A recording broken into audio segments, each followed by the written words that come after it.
السلام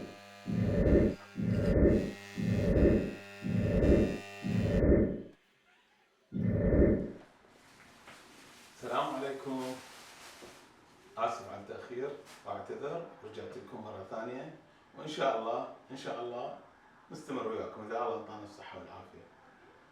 أنا طبعا من عشاق القهوة. أعزائي، اليوم راح أسوي لكم أكلة عراقية موسمية، هي الشلغم. الشلغم بالعربي العراقيين يعرفوه شلغم، بس بالعربي هو اللفت. يمكن غير بلدان عربية يسموها اللفت. الشلغم يسووه طرشي، مخللات، واكو يطبخوه، والله اعلم بعد دول اخرى شو يسوون به. احنا نسلقه. الطريقة العراقية القديمة نسلقه بالتمر، ويا التمر طبعا، مي وتمر. ما كان اكو دبس. الدبس بعدين صار بال 72 بلش يفتح معمل تعليب كربلاء وينتج الدبس، وتوفر الدبس بالاسواق وصار اسهل تناوله. قبل كان من مسائل الترفيهيه، يعني مو التمر متوفر، يعني المواد اللي نحتاجها. هسه طبعا الجو برد ورياح ومطر، بس بقى عاوزنا نجيب كاظم الساهر يغني هنا. المواد اللي نحتاجها هو الشلغم او اللفت، نشتريه.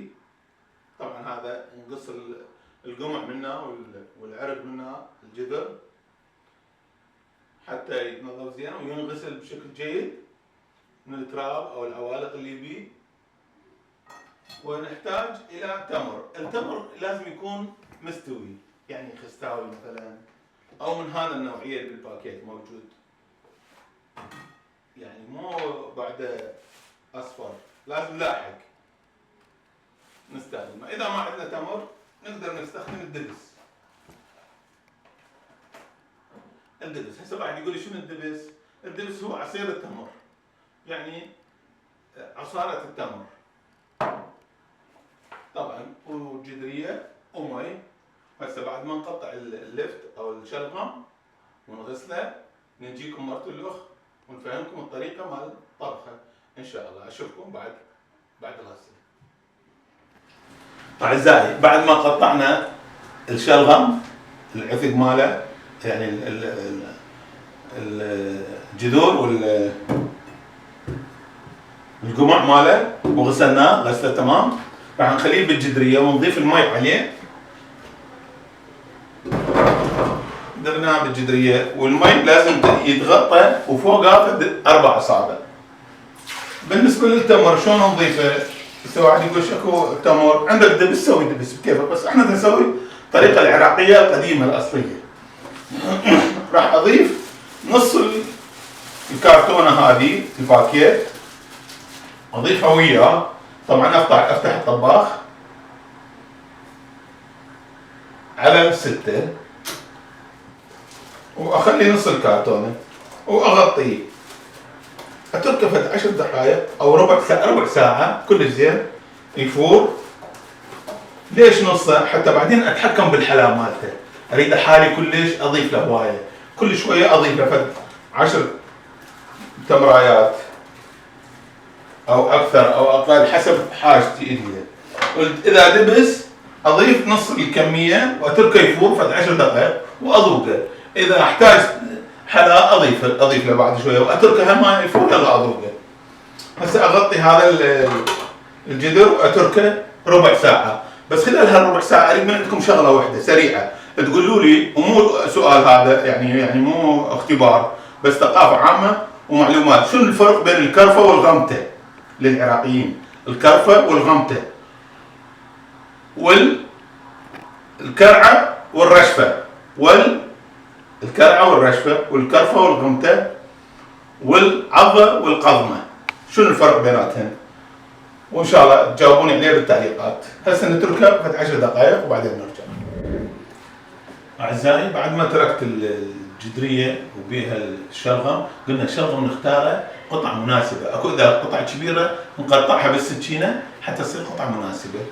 بس بعد ما تركته يفور ربع ساعه، هو وكميه التمر نص الباكيت هذا، اجي افتح الجدريه اذوق الحلا مالته، المي شويه، بعد يراد لها حلا زايد فاضيف لها فد 10 12 تمرايه،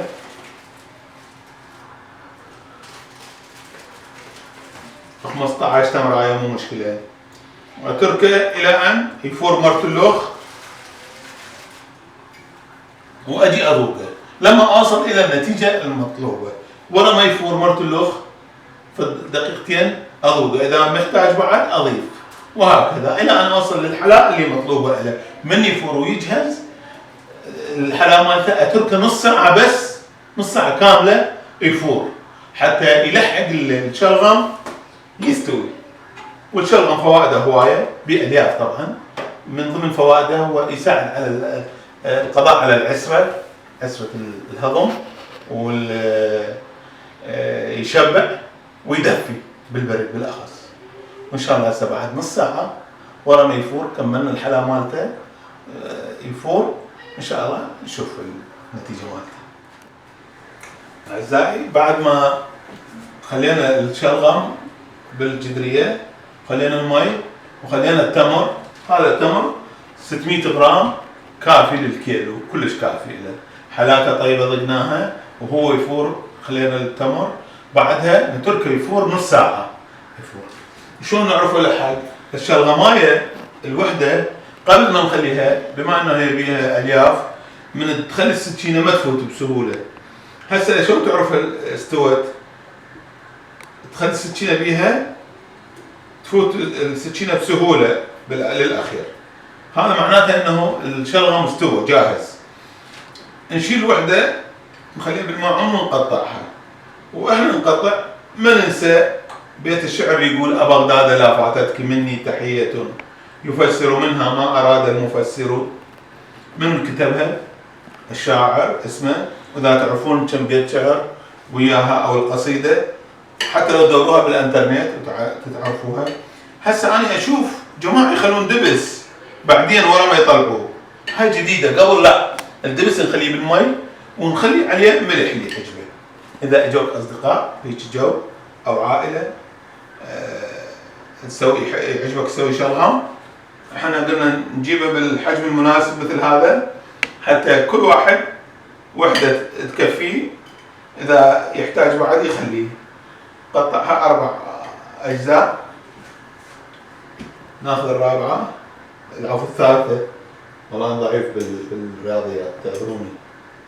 طبعا لون المي راح يكون أحمر داكن، أحمر ثخين، صار زلاطة، ما يعيا شلغم. هذا أول كان واحد يمنا يصيح ما يعيا شلغم. فأنتوا أي واحد يمكم عنده فد يعني مقولة معينة أو الشلغم، حاولوا تتذكرون إياها وتقولوا لنا إياها بالتعليق. هسه راح نسويها وأنا راح أذوقها. طبعا هسه يبي جماعة أني بس راح أذوق واحدة من عندها لأن عيب أخاف تطلع مو طيبة. الجماعة خفيفة قلب عليها، راح آكل لي واحدة وأشوفها، إذا طيبة أقول طيبة، ما طيبة أقول لا ما طيبة.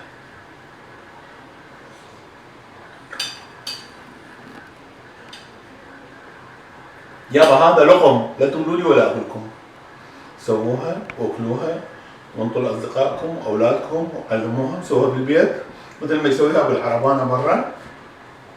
وهذا كل ما تنوكل دافية أطيب من هي باردة، وتاكلوها وبألف عافية. تقبلوا تحيات أخوكم وأبوكم وعمكم أبو مهند. السلام عليكم.